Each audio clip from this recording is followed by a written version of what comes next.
Puji Tuhan, kami serahkan kepada Bapak Gembala untuk menyampaikan harapan. Ya, terima kasih Bapak Pendeta Pardosi. Sama-sama, Pak. Ya, selamat pagi semuanya, saudara-saudaraku. Puji Tuhan. Salam semangat, salam sehat buat kita semuanya, saudara-saudaraku yang dikasihi Tuhan Yesus. Marilah kita persiapkan hati kita, mari kita berdoa untuk menyambut kebenaran firman Tuhan. Benar Bapa di surga, puji-pujian yang kami naikkan, meninggikan nama-Mu ya Bapa. Kami tetap satu di dalam iman yang telah Engkau nyatakan dengan sempurna melalui kasih karunia-Mu, dan itulah yang terus membangkitkan semangat kami untuk datang bersyukur kepadamu senantiasa. Dan pagi hari ini kami kembali lagi bersyukur, berterima kasih untuk hari yang baru yang Tuhan berikan bagi kami, untuk kami jalani bersama-sama dengan Kristus dan di dalam semangat yang terjaga senantiasa terpelihara oleh Roh Kudus. Kami berterima kasih untuk setiap firman-Mu yang terus menggerakkan hati kami, pikiran kami, supaya kami terus memikirkan perkara-perkara yang di atas. Terima kasih Bapa dalam surga, kami bersyukur, kami sambut kebenaran firman-Mu. Di dalam nama Tuhan Yesus kami berdoa. Haleluya. Amin. Amin. Puji Tuhan. Ya, baik saudara-saudaraku yang dikasihi Tuhan Yesus. Kita akan lanjutkan lagi, saudaraku, ya, untuk memahami lebih jauh lagi penekanan yang sangat baik yang disampaikan oleh Rasul Paulus ya kepada kita, terkhusus dari bagian firman Tuhan di Galatia pasal 5. Jadi saudara-saudaraku yang dikasihi Tuhan Yesus, iman yang Tuhan percayakan ini kepada kita terus digembalakan, ya, terus dibimbing dan terus diteguhkan oleh setiap kebenaran firman Tuhan. Dan kita saat ini terus merenungkan bagaimana begitu Allah kita sangat mengasihi kehidupan kita, supaya kita tetap fokus kepada kasih karunia yang menjadi andalan kita ya dalam setiap perkara, setiap masalah, persoalan dalam kehidupan kita. Kita mempunyai sumber kebenaran dan sumber sukacita, sumber damai sejahtera kita yang tidak berkesudahan. Nah, Bapak Ibu Saudaraku yang dikasihi Tuhan Yesus, jadi Galatia pasal 5 kita akan masih melihat di awal ini ya. Galatia pasal 5 ini di bagian ayat di awal pasal 5 ini, Bapak Ibu Saudaraku,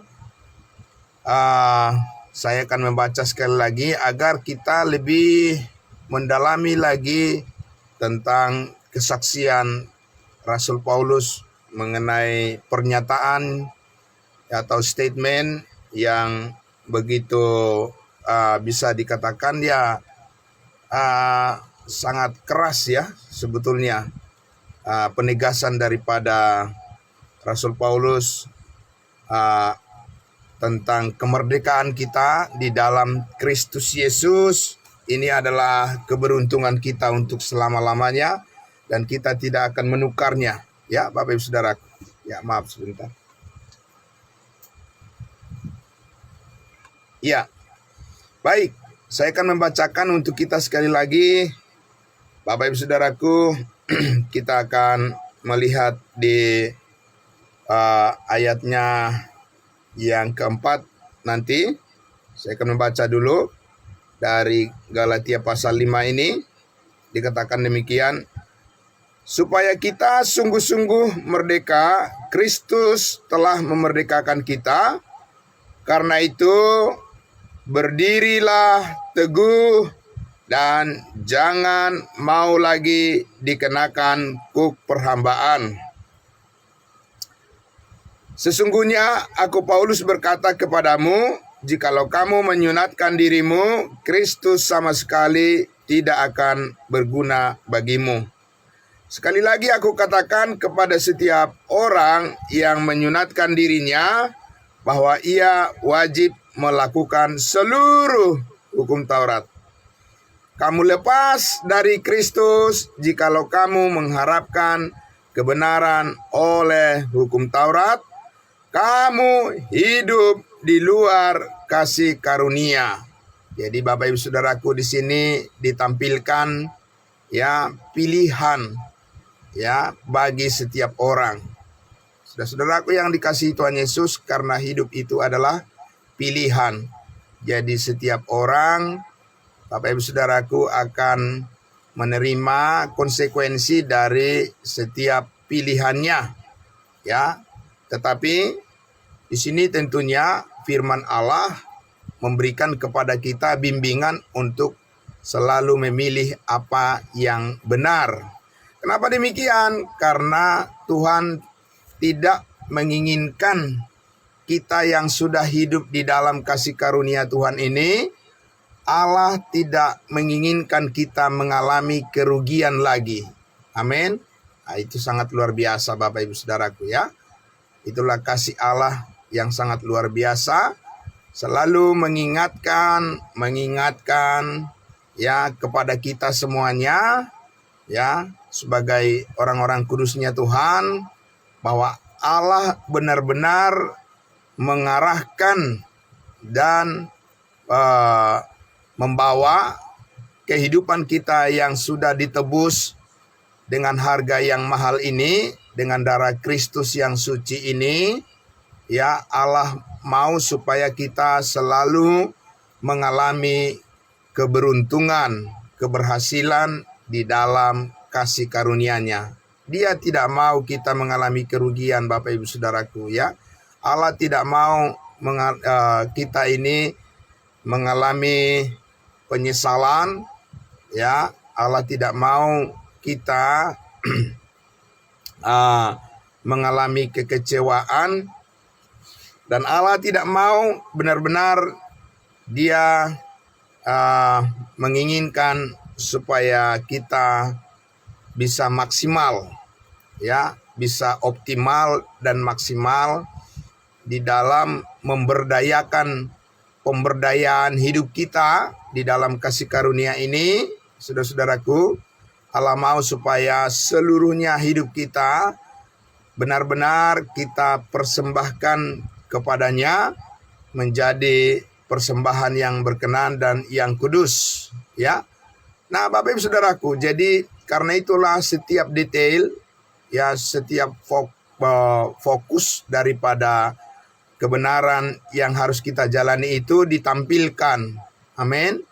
Ya Bapak Ibu Saudaraku, diperingatkan oleh Rasul Paulus di sini supaya kita jangan mengalami kerugian lagi Bapak Ibu Saudaraku, tapi kita selalu beruntung di hadapan Tuhan. Nah, bagaimana kita Bapak Ibu Saudaraku supaya kita selalu membawa hidup kita atau menghasilkan ya, yaitu buah roh yang membawa pujian dan kemuliaan bagi nama Allah kita. Maka kita harus ya memahami dengan baik dan dengan jelas, bahkan dengan tegas, harus memisahkan ya, pengertian kita ya tentang dua hal yang sangat ditekankan di sini tadi, bahwa tidak mungkin lagi kita kembali kepada sistem kehidupan yang lama yang sudah diselesaikan oleh Tuhan Yesus di atas kayu salib, yaitu sistem hukum Taurat. dan sudah digantikan ya dengan yang baru. Yang lama sudah berlalu, yang baru sudah tiba. Jadi Allah mau supaya kita fokus tetap di dalam cara hidup di bawah kasih karunia Allah. Karena apa? Di sini Paulus tadi menegaskan beberapa kali, ya, Bapak Ibu Saudaraku, Paulus menegaskan beberapa kali di sini. Dia katakan kalau kamu berusaha untuk membuat dirimu menjadi lebih baik, dan bukan karena kamu percaya kepada apa yang dilakukan oleh Kristus di atas kayu salib, maka dikatakan di situ kamu akan hidup di luar daripada kasih karunia Allah. Jadi itu artinya kamu akan mengalami kerugian yang besar, ya. Kamu akan menjadi sangat rugi banyak. Nah, Bapak Ibu Saudaraku yang dikasihi Tuhan Yesus, tentunya di ayatnya yang keempat tadi dikatakan kamu lepas dari Kristus jikalau kamu mengharapkan kebenaran oleh hukum Taurat. Kamu benar-benar hidup di luar kasih karunia, ya.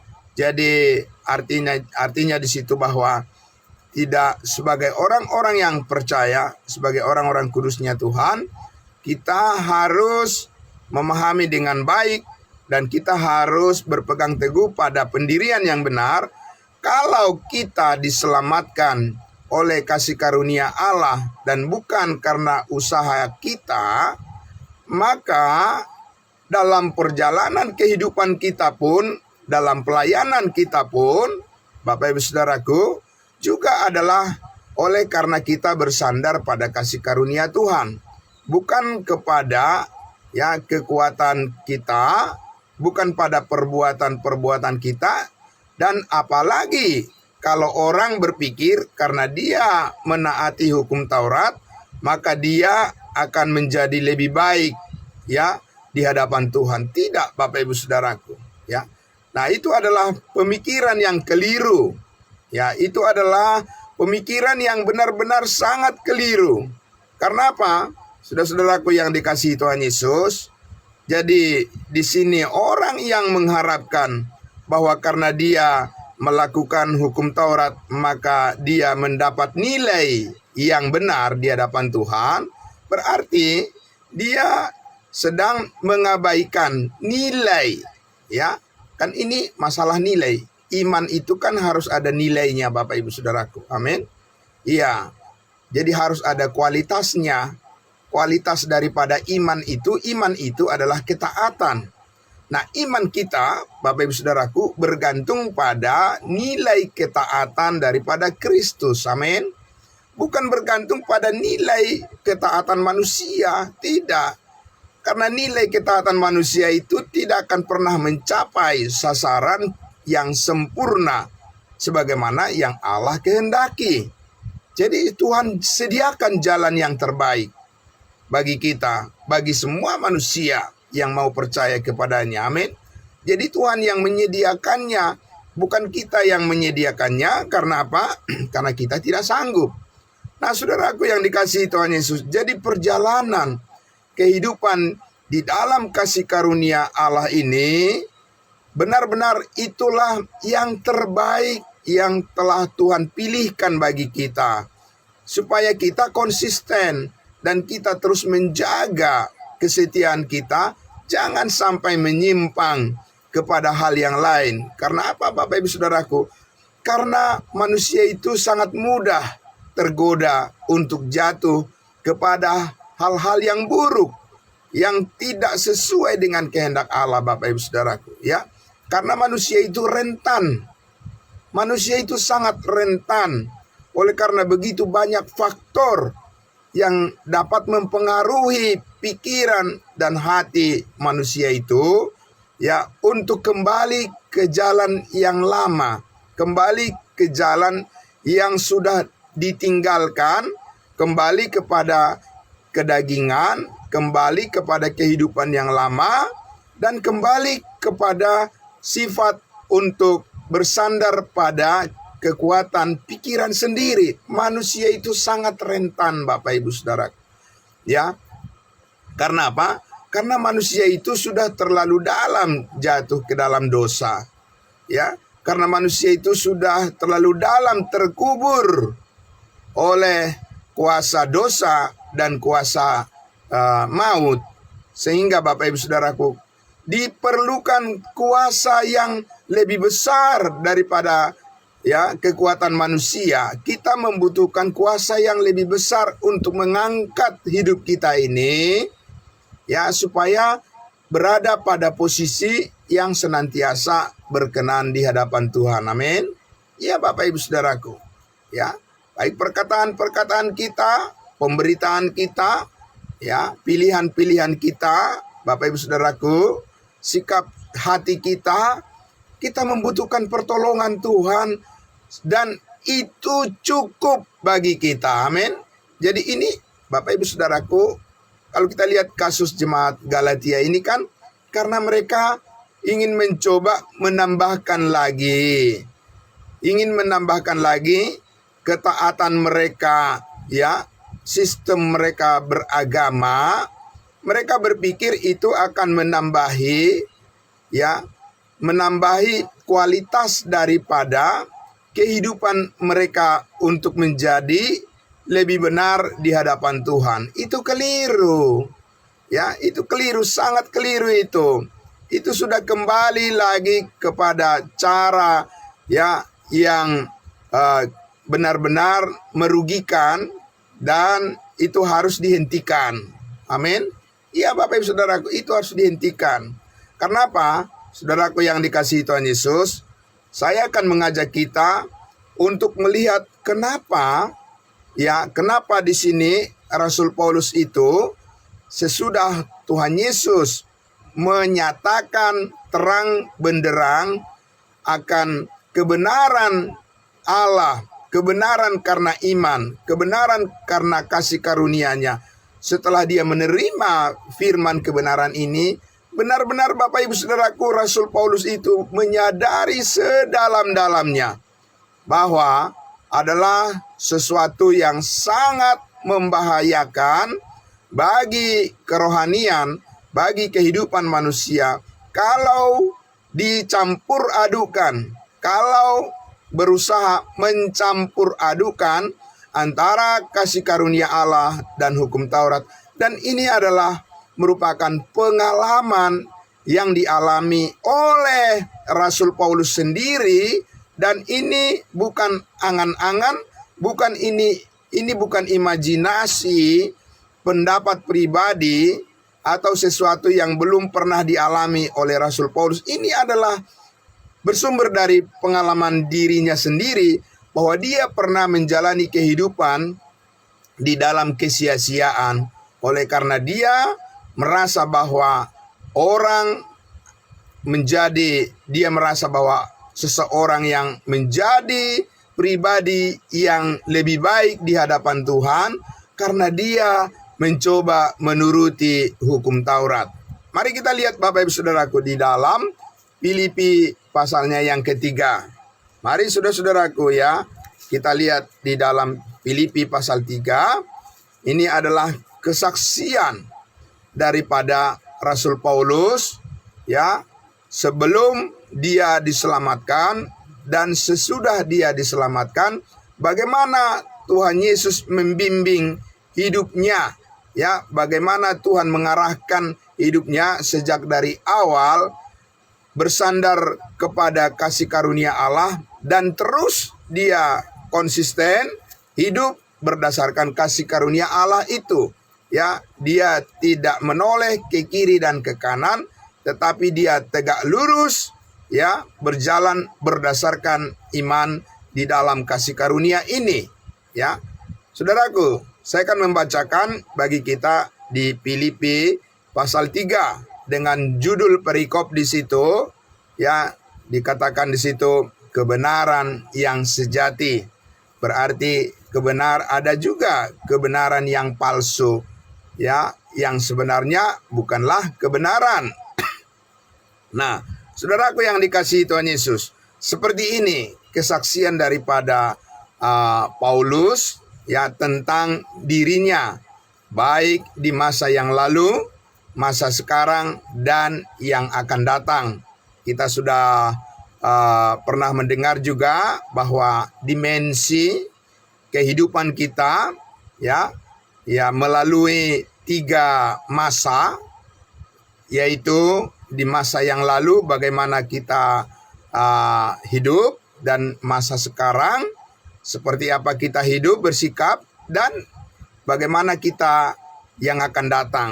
Nah, itu yang skop daripada perjalanan hidup kita yang akan dievaluasi oleh Tuhan Yesus ketika kita bertemu nanti, berjumpa muka dengan muka ya di kursi pengadilan Kristus. Nah, saudaraku yang dikasihi Tuhan Yesus, nah saya akan membacakan Filipi pasal 3 ya.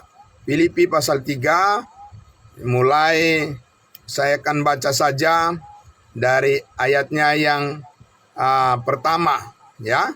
Kita perhatikan dengan baik dan kita dengarkan dengan baik apa yang dikatakan oleh firman Tuhan ini. Ya, Filipi pasal 3. Akhirnya saudara-saudaraku, bersukacitalah dalam Tuhan. Ya, itulah puncak daripada kebaikan Kristus kepada kita di dalam kasih karunia-Nya. Sukacitalah yang menjadi bagian kita bersama dengan Kristus selamanya. 1b. Menuliskan hal ini lagi kepadamu tidaklah berat bagiku, dan memberi kepastian kepadamu. Hati-hatilah terhadap anjing-anjing, hati-hatilah terhadap pekerja-pekerja yang jahat, hati-hatilah terhadap penyunat-penyunat palsu. Kembali lagi, Bapak Ibu Saudaraku, rupanya ya hampir di semua jemaat Tuhan, jemaat kudusnya Tuhan yang ada di bangsa-bangsa lain yang dilayani oleh Rasul Paulus, karena Rasul Paulus adalah rasul kita bangsa lain, ternyata rupanya hampir semuanya didatangi oleh orang-orang Yahudi ya yang cemburu dengan bangsa-bangsa lain yang telah menerima kebenaran perkenanan Tuhan ya, dan mereka cemburu sehingga mereka selalu mendatangi jemaat-jemaat Tuhan di bangsa-bangsa lain, Galatia, di Filipi, di Roma, ya, dan seterusnya. Dan mereka, Bapak Ibu Saudaraku, ya, mengganggu atau bisa dikatakan merecoki jemaat-jemaat, kehidupan jemaat, orang-orang kudusnya Tuhan, orang-orang percaya dari bangsa-bangsa lain, termasuk ke jemaat Filipi ini, ya, dengan menekankan, mengajarkan, dan menggoda terus supaya orang-orang percaya dari bangsa lain kembali kepada sistem hukum Taurat, ya, membanggakan bahwa mereka adalah orang bersunat, bahwa mereka adalah keturunan Abraham, Ishak, dan Yakub, dan tidak boleh ya meninggalkan hukum Taurat, dan itu adalah tanda bangsa milik Tuhan, orang pilihan, dan seterusnya, bermacam-macam godaan-godaan mereka ini. Tapi Paulus sudah menegaskan di situ, menyebut mereka adalah pekerja-pekerja yang jahat, dan dikatakan mereka adalah penyunat-penyunat palsu. Bahkan mereka disebutkan di situ, hati-hatilah terhadap anjing-anjing. Ya, Paulus tidak berbicara kasar di sini.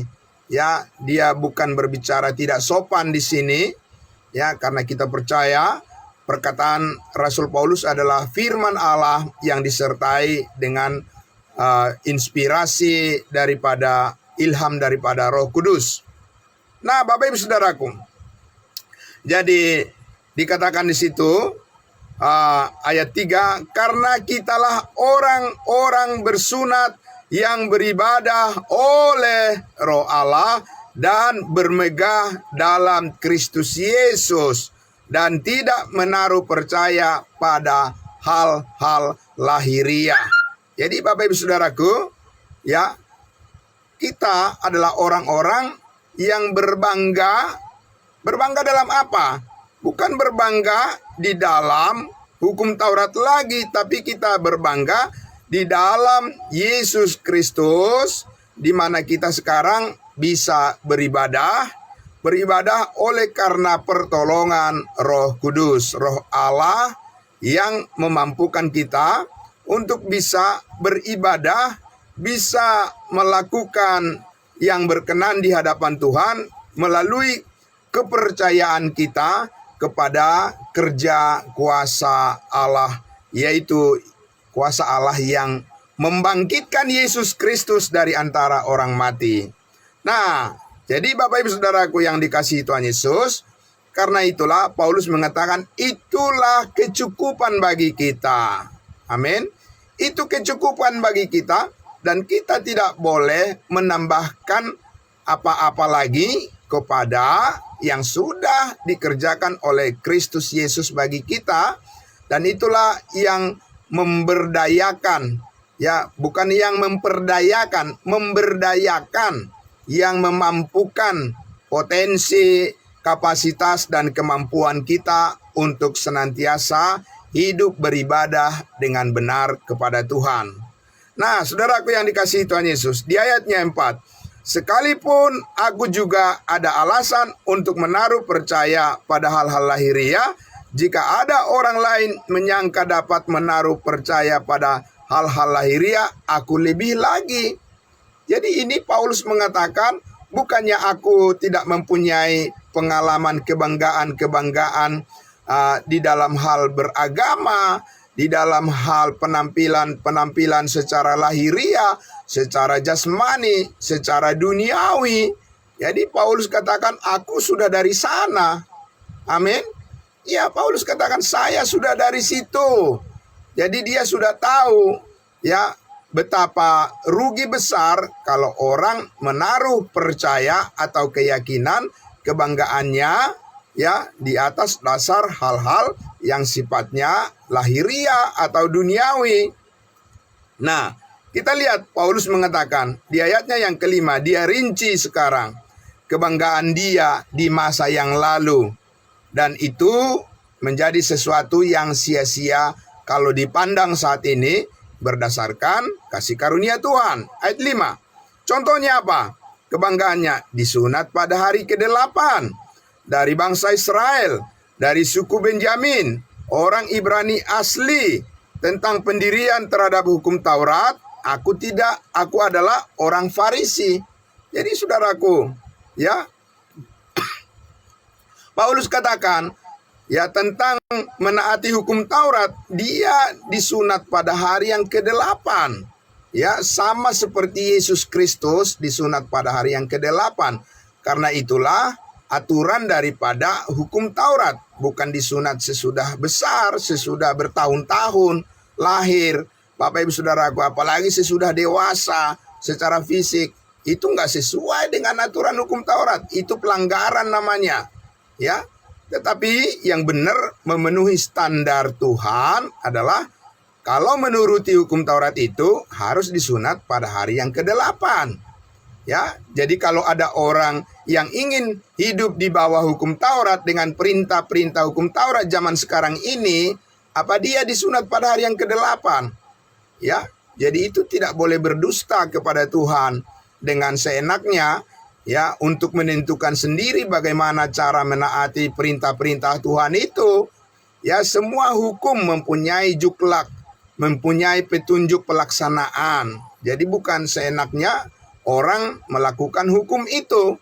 Jadi ada aturannya dan bagaimana caranya.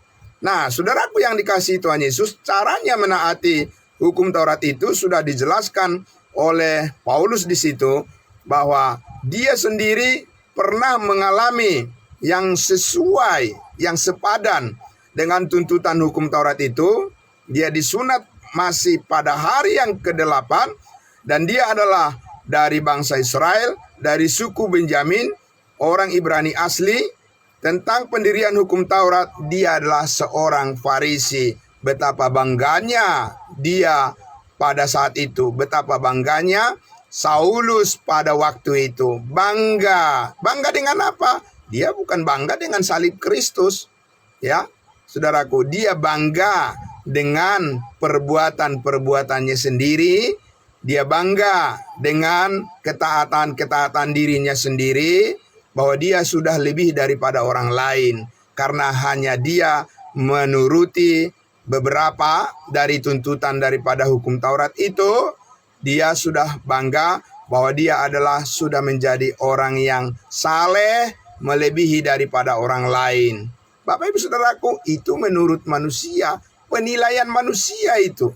Kalau penilaian Tuhan adalah, jikalau kamu melakukan seluruh perintah Tuhan dengan sempurna, barulah bisa benar di hadapan Allah.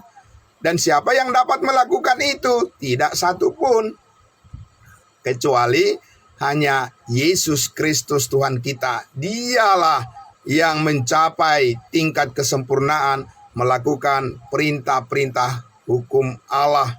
Nah, Bapak Ibu Saudaraku, di ayat 6-nya, tentang kegiatan aku penganiaya jemaat, tentang kebenaran dalam mentaati hukum Taurat, aku tidak bercacat.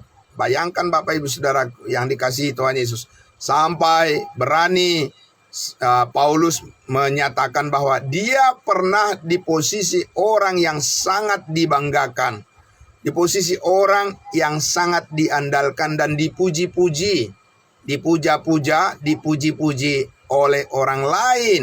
Begitu banyak pengikutnya, begitu banyak orang yang menyanjung dia, ya, begitu banyak orang yang menghormati dia sebagai pemimpin, ya, orang daripada Yahudi yang sangat taat dan yang sangat berbangga dengan apa yang dilakukannya, melebihi daripada orang lain, ya, menurut ukuran dia, menurut ukuran lahiriah, ya, saudaraku.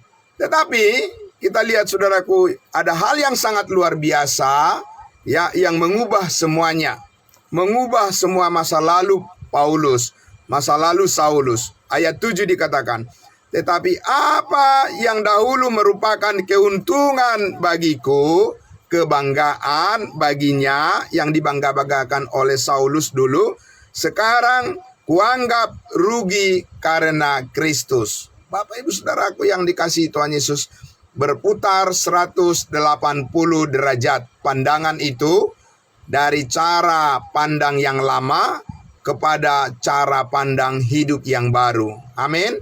Nah, ini Bapak Ibu Saudaraku, inilah pekerjaan Roh Kudus, inilah pekerjaan Tuhan Allah, inilah pekerjaan Tuhan Yesus di dalam kehidupan kita juga, ya, bahwa di dalam kasih karunia ini hidup kita telah dirubah 180 derajat dari kehidupan yang sia-sia menjadi kehidupan yang selalu beruntung di dalam Tuhan. Kita lihat Bapak Ibu Saudaraku, ya. Di ayatnya yang ke-8, malahan segala sesuatu kuanggap rugi karena pengenalanku akan Kristus Yesus Tuhanku lebih mulia daripada semuanya. Oleh karena Yesuslah aku telah melepaskan semuanya itu dan menganggapnya sampah supaya aku memperoleh Kristus. Jadi harus ada yang dilepaskan dan harus ada yang diterima. Amin. Apa yang dilepaskan dan apa yang harus diterima? Paulus mengatakan melepaskan semua pandangan, pemikiran, anggapan, prinsip-prinsip yang keliru yang pernah diadopsi oleh Saulus, yaitu dia merasa, berpikir, dan berpandangan bahwa dia akan menjadi lebih benar di hadapan Allah hanya karena dia menaati hukum Taurat.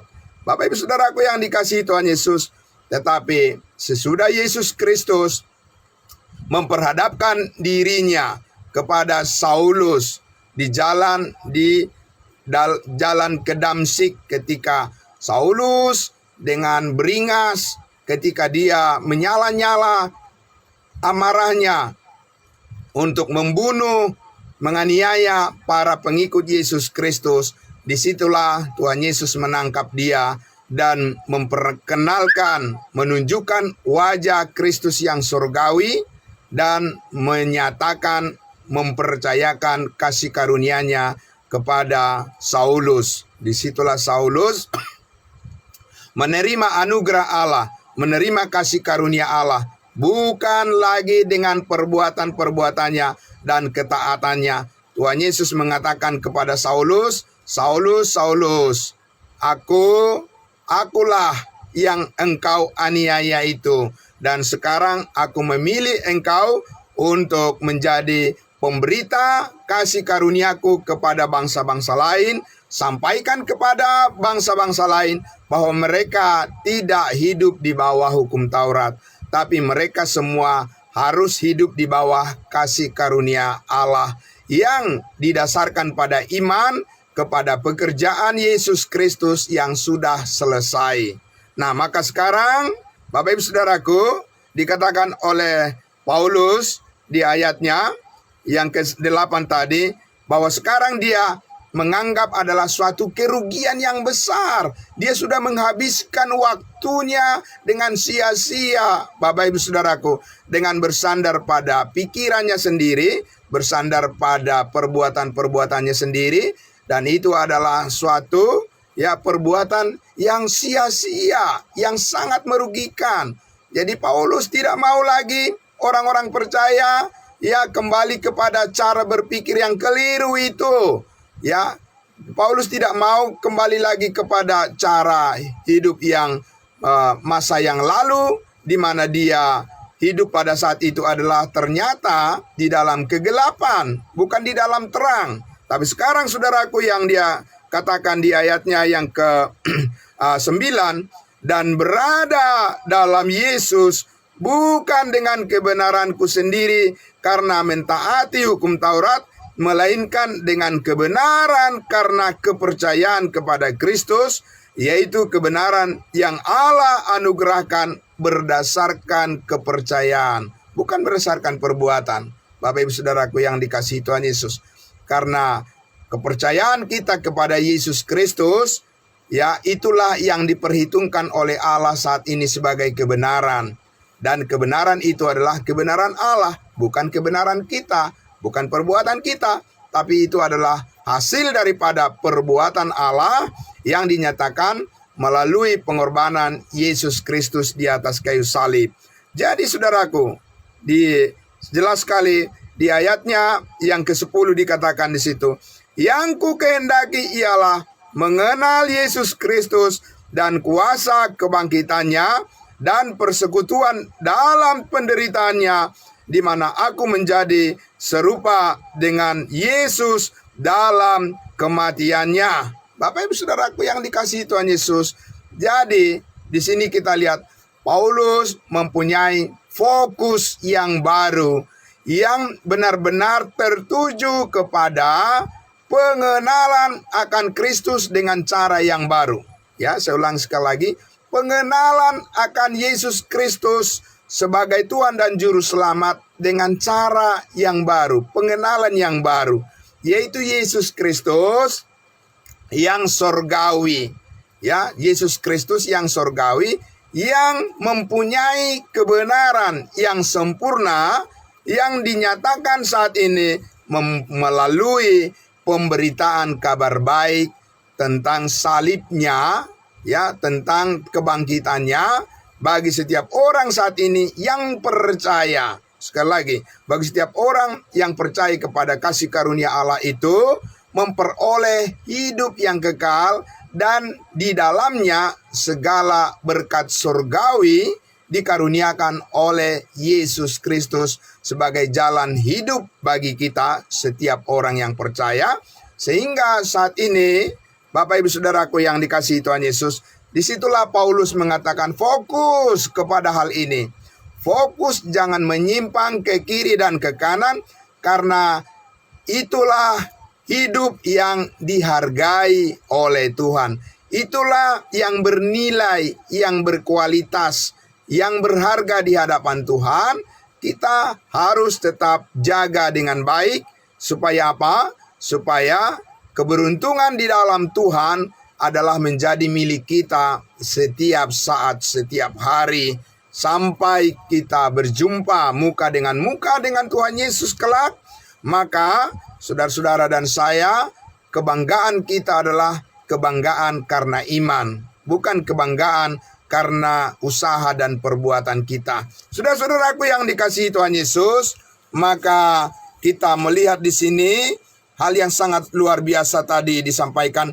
Apa yang bernilai menurut Tuhan, itulah yang harus kita sampaikan di dalam pemberitaan kita.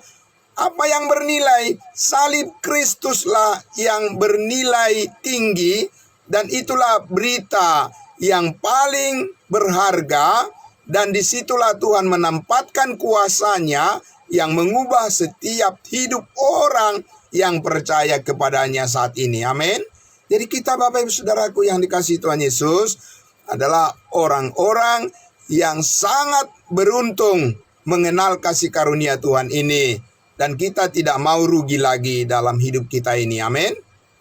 Kita tidak mau menyia-nyiakan waktu lagi. Dan kita tidak mau buang-buang waktu lagi. Tapi kita terus menjadi orang yang sangat serius di dalam iman ini. Sangat serius di dalam kebenaran ini. Dan sangat serius dan sangat fokus untuk terus mengasah ketajaman daripada kepekaan daripada iman kita untuk meresponi setiap hal yang dikehendaki oleh Allah dalam kehidupan kita ini. Kita mau semuanya semata-mata untuk menjadi kemuliaan bagi nama Kristus. Bapak Ibu Saudaraku yang dikasihi Tuhan Yesus, selamat pagi untuk kita semuanya. Salam sehat bagi kita semuanya Bapak Ibu Saudaraku. Tetaplah fokus kepada kesetiaan Kristus ini, dan kita jangan pernah menoleh lagi ke kiri dan ke kanan, dan kita tidak boleh lagi Bapak Ibu Saudaraku memberikan diri kita diperhamba oleh dosa, diperhamba oleh pikiran-pikiran yang merugikan kita, tetapi kita terus terangkat di dalam kebenaran kasih karunia Allah. Kita bersandar kepada kekuatan daripada Allah sendiri, dan kita selalu menempatkan iman kita, kepercayaan kita kepada setiap kebenaran firman Tuhan yang menolong, menguatkan kita, dan membawa kita kepada sukacita yang penuh setiap hari, setiap saat. Mari kita berdoa. Bapa di dalam surga, terima kasih, terpuji-pujilah namamu ya Tuhan. Kami telah mendengarkan setiap detail dari kebenaran firman-Mu yang tidak berkesudahan. Terus lebih dalam lagi, dan terus lebih dalam, dan diperdalam lagi, sampai kami tertanam lebih dalam dan berakar, bertumbuh serta berbuah bagi kemuliaan Allah.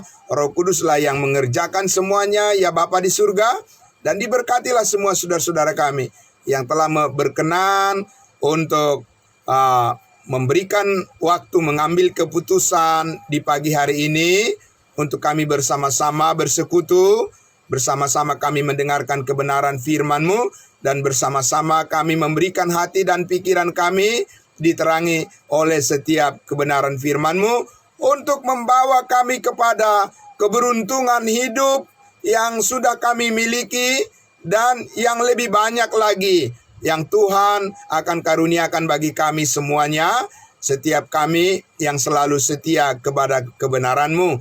Kami berterima kasih untuk sukacita yang besar ini. Kami mengucap syukur di dalam nama Tuhan Yesus kami berdoa. Haleluya, puji Tuhan.